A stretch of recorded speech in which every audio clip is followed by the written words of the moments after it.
Mirko De Gerone, direttore sportivo del Forte dei Marmi, alla fine la classifica è rimasta invariata, pari per il Forte, pari per il Trissino, alla lunga poi direi che va bene così.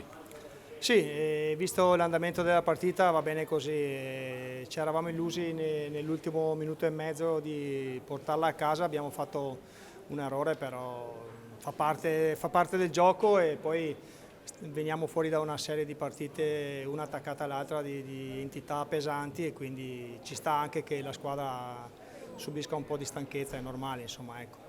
Adesso bisogna gestire appunto il triplo fronte su cui siete impegnati, Europa, Italia e Coppa ovviamente nazionale. Si prova a prendere tutto, o meglio, si prova a essere protagonisti dappertutto, direi che per adesso il bilancio è sicuramente apprezzabile, non fate scelte, si cerca di affrontare ogni gara come fosse una sfida decisiva. Sì, diciamo che gli obiettivi principali sono quelli del campionato italiano. Per la Coppa noi comunque vogliamo ritagliarci un ruolo da protagonisti, consapevoli che le portoghesi in particolare e il Barcellona lì la fanno un po' da padrone. Però siamo impegnati su tutti i fronti e cercheremo di onorare tutti i fronti in maniera propositiva.